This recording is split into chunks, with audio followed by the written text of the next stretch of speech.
नमस्कार प्यारे दर्शकों, सुहाना सफर कार्यक्रम में पुनः आप सभी का हार्दिक स्वागत है।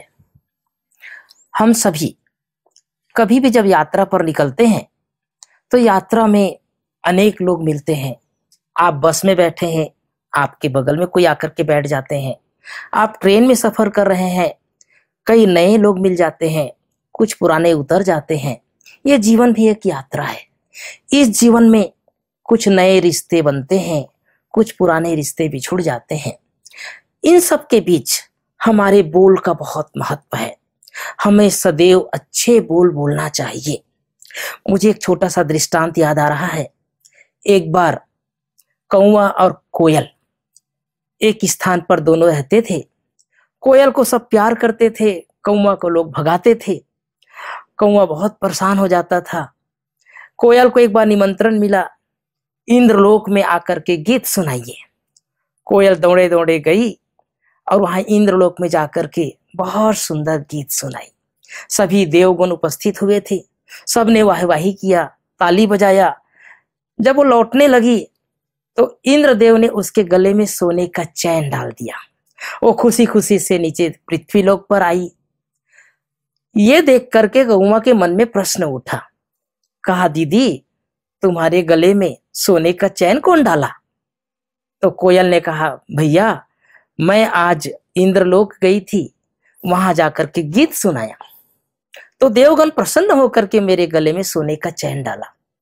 कौवा के मन में प्रश्न आया, क्यों ना अब इस पृथ्वी लोक से ऊपर मैं भी चला जाता हूं, वहां मुझे कोई जानेगा नहीं, मैं भी एक गीत सुना देता हूं। दौड़े दौड़े ऊपर गए और जाकर के कहा कि मैं भी गीत सुनाऊंगा। तो कहा, कल भी तो आपके जैसे आए थे। तो बोला, मेरी बहन है वो, मैंने उसको सिखाया है। तो सभी देवगण इकट्ठे हो गए और जब कहा कि गीत सुनाओ तो हम समझ सकते हैं उसने क्या सुनाया होगा।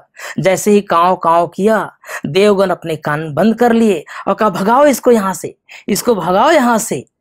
और वहां से वो भागे भागे नीचे आए और कोयल को सारी घटना सुनाया।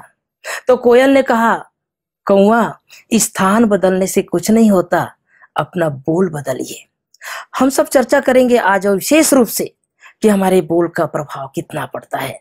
हमारे साथ इस चर्चा में भाग लेने के लिए रोज की तरह आदरणीय सूर्य भाई जी, गीता बहन जी और विशेष अतिथि के रूप में अमित भाई उपस्थित हैं। आप तीनों का हार्दिक स्वागत है, अभिनंदन है। अगर हमारे बोल अच्छे हैं तो लोग आओ भगत करते हैं, लेकिन अगर बोली खराब है तो लोग अपना कान बंद करेंगे और नहीं तो फिर उससे दूर भागना पसंद करेंगे। उससे दूर क्या भागना पसंद करेंगे, उसको ही भगा देंगे। जी जी जी जी। गांव में तो ऐसा होता था जी। बोल सुन के डंडा लेके भागते थे कि भागता है या नहीं भागता है यहाँ से, या तुम्हें भगाऊं। जी जी। मुझे एक और कहानी याद आ रही थी अच्छी बोल की। स्वामी राम तीर्थ शिप में बैठ के विदेश में गए जी। जब उतरने लगे तो एक साथ था उनके, उससे बातचीत हो ही रही थी। उसने उससे पूछा, किसके घर जाओगे, तुम्हारा मित्र कौन है यहाँ? सच तो ये है कि राम तीर्थ का कोई मित्र था नहीं, सन्यासी तो चल देते हैं। जी जी जी। उसने कहा, हाँ है। कहा, कौन? आप। अच्छा। और बोल में इतनी पावर थी कि वो व्यक्ति उसका गुड फ्रेंड बन गया, उसको अपने घर ले गया और उसके प्रचार कार्य में बहुत ज्यादा मदद की। ये सत्य है कि बोल में बहुत ज्यादा प्रभाव होता है। एक व्यक्ति ऐसा अच्छा स्पीकर है, उसकी स्पीच सुन के लोग बंद जाते हैं, न केवल वाह वाह करते हैं पर बहुत कुछ सीख कर जाते हैं। दूसरा व्यक्ति ऐसा बोलता है कि लोग ताली बजाने लगते हैं। समझ गए ना ताली क्यों बजाते हैं? जी जी जी। 2-3 बार बजा देते हैं, भाई जल्दी पूरा करो, हम बोर हो रहे हैं। लेकिन कई बार उनको महसूस नहीं होता, वो चाहते हैं कि हम हमारे अच्छे बोल से लोग खुश होकर के ताली बजाएं। पहली बार लोग ऐसा ही सोचते हैं, पर फिर पता लग जाता है कि कहीं ना कहीं कुछ गड़बड़ तो हो रही है। तो सचमुच हमें ये देखना है अब कि बोल किसके अच्छे हो सकते हैं। अच्छे बोल बोलने चाहिए, ये तो हम जानते हैं, पर कौन बोल सकता अच्छे बोल? पहली बात, जिसके मन में दूसरों के लिए बहुत अच्छी भावना हो, वो व्यक्ति जो दूसरों का बहुत शुभचिंतक हो, वो व्यक्ति जो दूसरे को बहुत आगे बढ़ाना चाहता हो, वो व्यक्ति जो क्रोध और अभिमान से मुक्त हो, या योगी हो। मुझे याद है हम 9th क्लास में आए तो पढ़ने में तो होशियार थे ही। हमारे फिजिक्स के एक टीचर आए, मौलवी साहब थे, हम लोगों को बड़ा प्यार करते थे।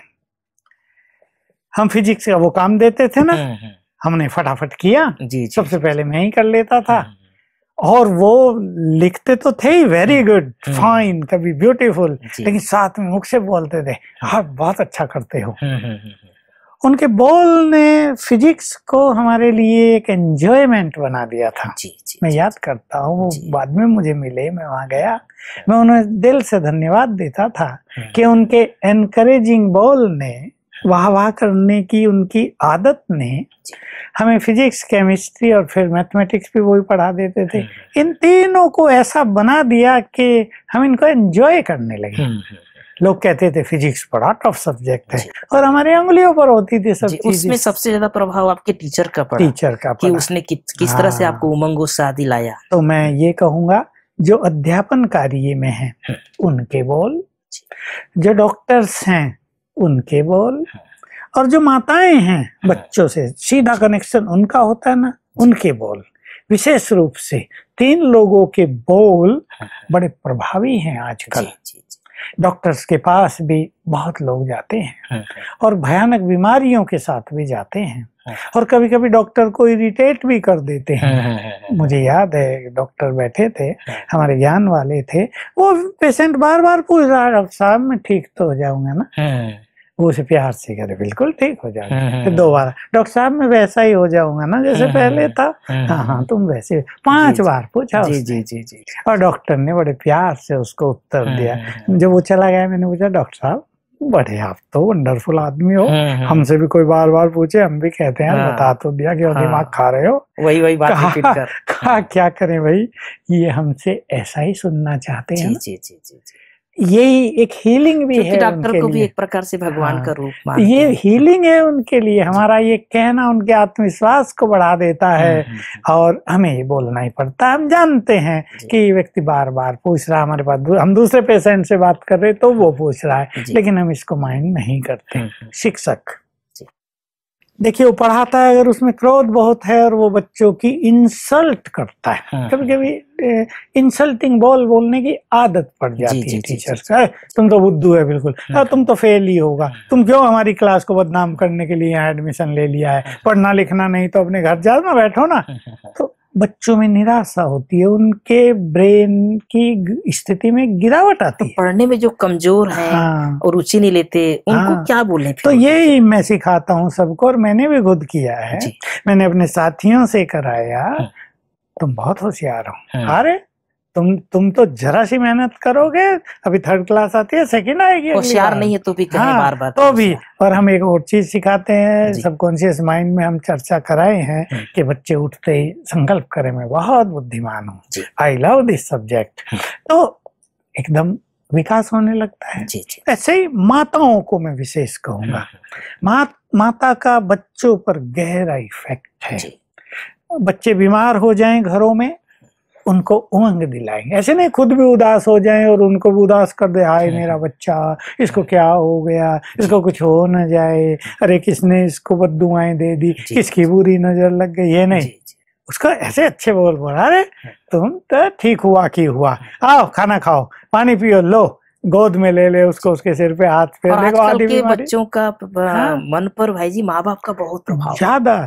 मैं हमेशा कहता हूँ love and happiness have got wonderful healing power in them. इन दोनों में वंडरफुल हीलिंग पावर है। इसको दे और भी बोल। देखिए आजकल घरों में क्या हो रहा है, एक साथी बीमार हो गया, बीमारी थोड़ी लंबी चल गई, 1 मास 2 मास, अब उसे ही काम करना पड़ रहा है, तो वो बोलने लगेंगे क्या बीमारी लेके पड़े हैं, बिल्कुल जहमती बन गए हैं, फ्रूट खाने को इच्छा हो रही है, अबे काम धाम नहीं करना है इसलिए बहाना बना के पड़े हैं, ये है वो है, तुम कभी ठीक ही नहीं होंगे, ऐसे करोगे तो उठो काम करो, इधर जाओ उधर जाओ। इससे मनुष्य की मानसिक स्थिति पर बुरा असर पड़ता है।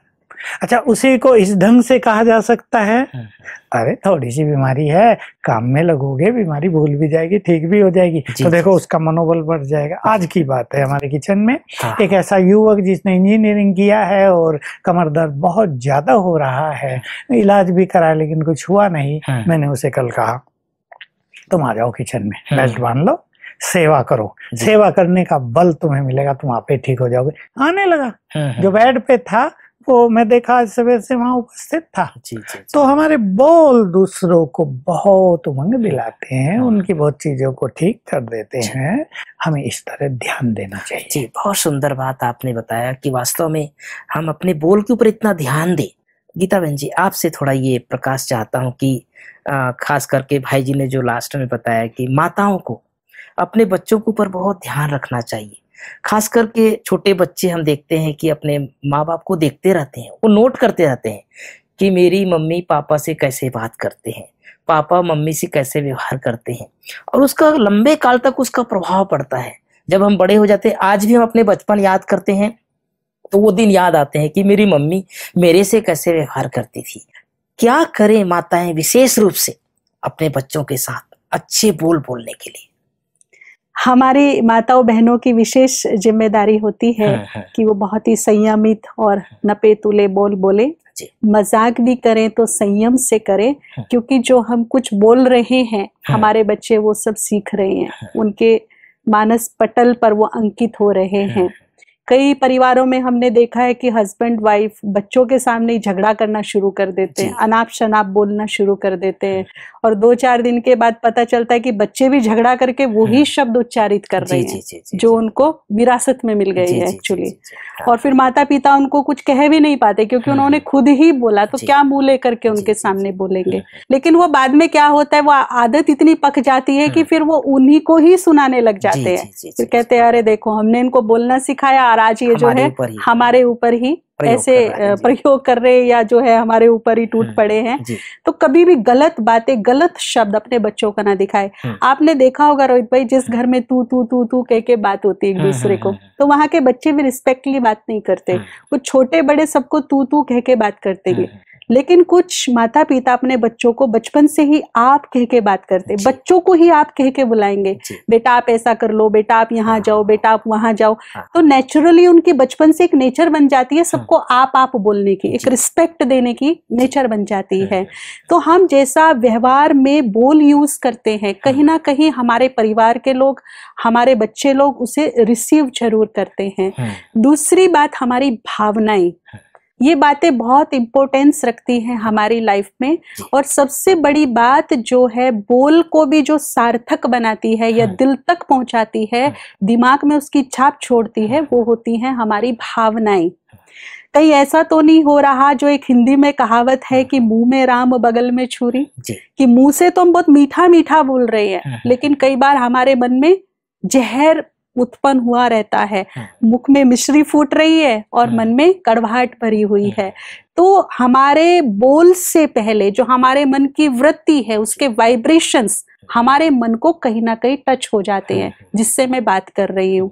देखिए, जैसे बहुत अच्छा मैं आपको एक दृष्टांत दूं कि मुझे किसी इंपॉर्टेंट काम से बाहर जाना है और मैं अपने रूम का डोर बंद कर रही हूँ, और तभी कोई व्यक्ति, कोई अतिथि, कोई मेरी फ्रेंड, कोई जान परिचित वाला जो है वहां पर पहुंच जाता है। मेरे हाथ में चाबी है, मैं लॉक कर रही हूँ और मुझे इंपॉर्टेंट काम से बाहर जाना है, और वो वहां खड़ा है। अब इतने दिनों के बाद मिला है तो एक फॉर्मेलिटी मुझे उसके साथ करनी पड़ेगी, जबकि मेरी इच्छा नहीं है।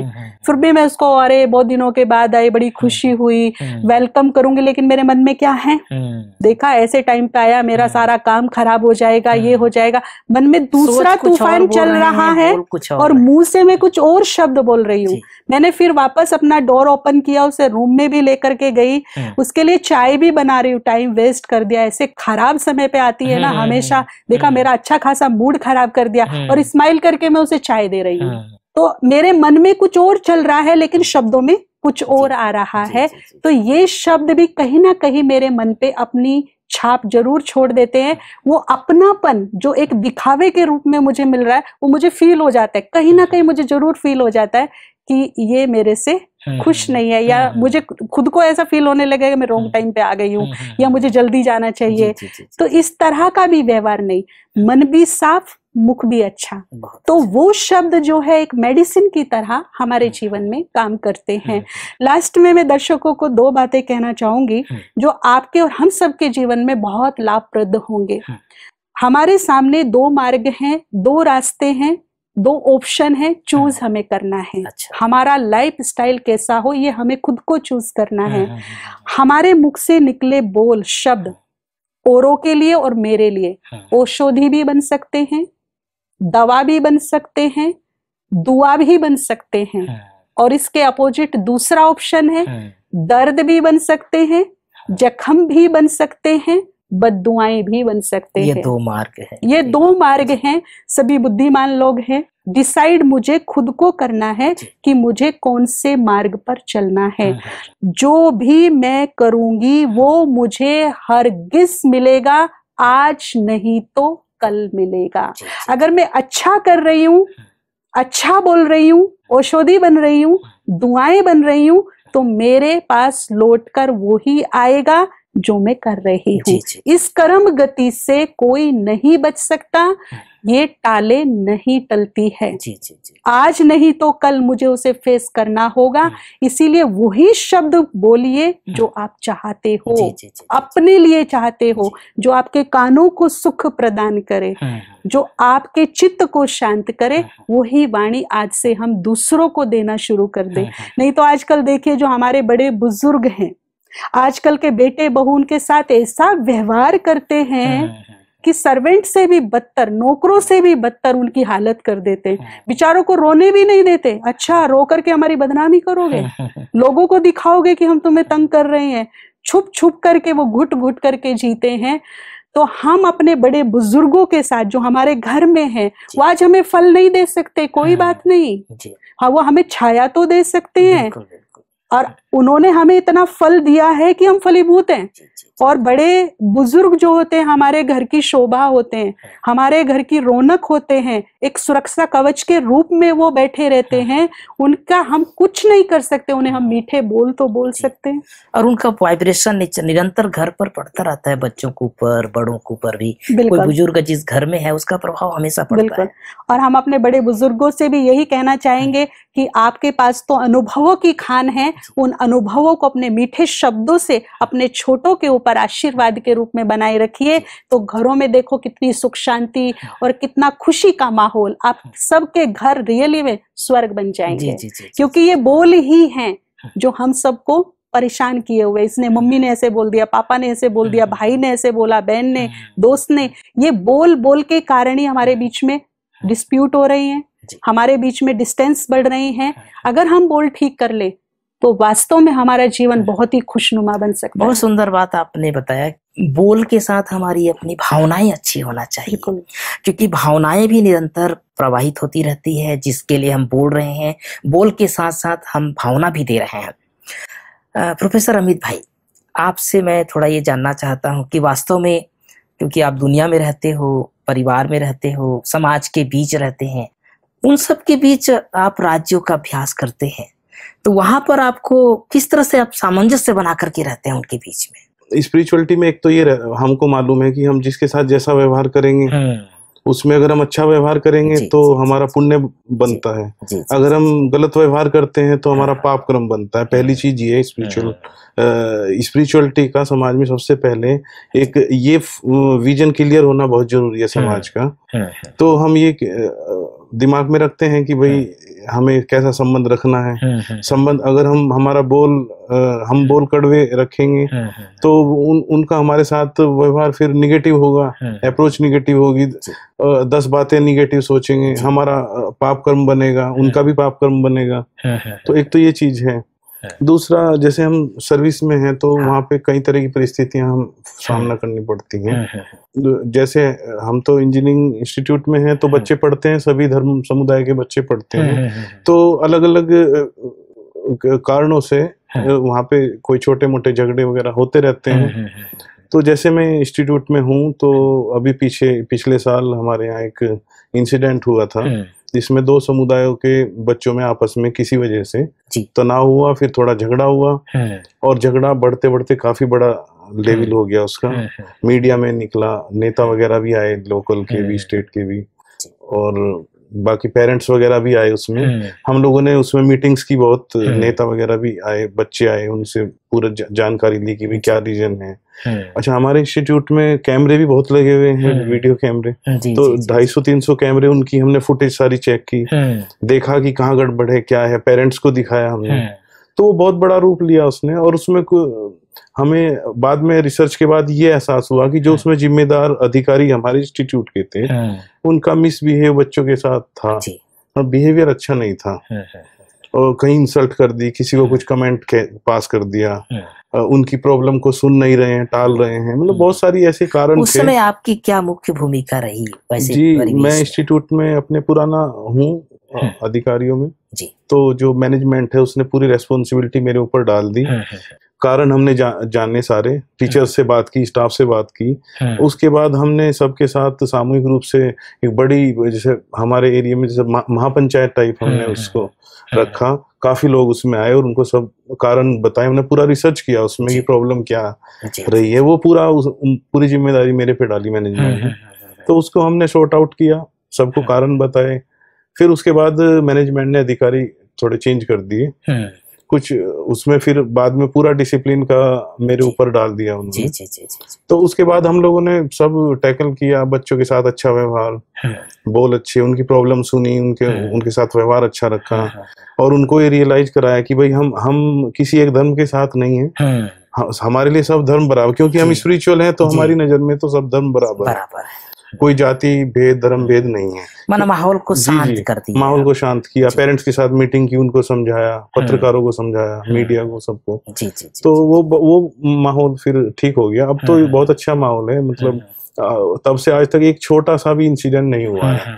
और यहाँ तक कि हमारी इमेज ऐसी है कि अगर हम कहीं बच्चे खड़े हैं या कुछ है, तो हमें देखते ही वो अपना, जैसे अगर हमने इशारा कर दिया कि अब ये करिए, क्लास में जाइए। ऐसे माहौल में जो आप राज्यों का अभ्यास करते हैं, वो अभ्यास आपको कितना काम आया? सिचुएशन है कि बच्चे जानते हैं कि सर तो स्पिरिचुअल हैं, और किसी सर के अंदर कोई जाति भेद, धर्म भेद नहीं है, और सर के पास हम कोई भी, बच्चों के दिमाग में ये है कि कोई भी प्रॉब्लम लेके जाएंगे तो सर सॉर्ट आउट करेंगे, जहां तक भी कर सकते हैं। तो ये है आपके प्रति विश्वास है बच्चों को। और भी बहुत, हमने कई और टीचर का एक ग्रुप बनाया जो अच्छे टीचर हैं, अपने साथ रखे, जो पॉजिटिव थिंकिंग वाले हैं, थोड़ा स्पिरिचुअल हैं।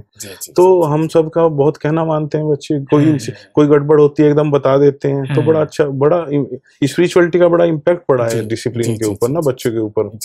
भाई जी, जैसे अमित भाई सुना रहे हैं कि उन्हें ऐसी परिस्थितियों में जो उनकी स्पिरिचुअलिटी थी और राज्य का जो अभ्यास करते हैं, उससे बहुत मदद मिली। देखिए, ऐसा है, जो व्यक्ति स्पिरिचुअल है वो सबको हिंदू, मुस्लिम, सिख, ईसाई इस नजर से नहीं देखता, सब आत्माएं हैं। तो इस एटीट्यूड से क्या होता है, उनको एक बहुत फ्रेंडली, लविंग वाइब्रेशंस जाते हैं, और वो ऐसे व्यक्ति को बहुत प्यार करते हैं। और फिर जो ये उन्हें कुछ कहेंगे ना, मान लो लड़ भी रहे हैं कि भाई शांत हो जाओ, तो इनकी बात मान के वो शांत हो जाएंगे। तो हमारे बोल की वेव्स भी फैलती हैं। हम ये भी ध्यान देंगे कि बोल की वेव्स सारे एनवायरनमेंट में फैलती हैं, वो पोल्यूशन भी पैदा कर सकती हैं, और वो गंदे पोल्यूशन को नष्ट भी कर सकती हैं। तो हमारे बोल प्रभावशाली भी हों और आनंद देने वाले हों, वरदान देने वाले हों, यही हमारे जीवन की सार्थकता है। बहुत अच्छा लगा आप तीनों से अच्छे विचार सुनने को मिले। हमें आशा है कि हमारे दर्शकों को बहुत लाभ हुआ होगा। आप तीनों का पुनः धन्यवाद। प्यारे दर्शकों, हमारा एक एक बोल कितना महत्वपूर्ण है, आज हमें ये ज्ञात हुआ कि वास्तव में जीवन में, इस यात्रा में, इस सफर में अपने बोल का बहुत ध्यान रखना है। हमारे बोल परिवार को एक कर सकता है और हमारे बुरे बोल परिवार को तोड़ सकता है। विशेष करके जो घर में रहते हैं, एक परिवार के बीच में रहते हैं, उन्हें अपने बोल के ऊपर बहुत ध्यान रखने की आवश्यकता है। क्योंकि किसी ने कहा है, रिश्ते चाहे कितने भी बुरे हो, उसको तोड़ना नहीं। क्योंकि पानी अगर कितना भी गंदा हो, उसे पिया नहीं जा सकता, लेकिन आग को बुझाया तो जा सकता है। इन्हीं शुभ आशाओं के साथ आज के लिए बस इतना ही। नमस्कार।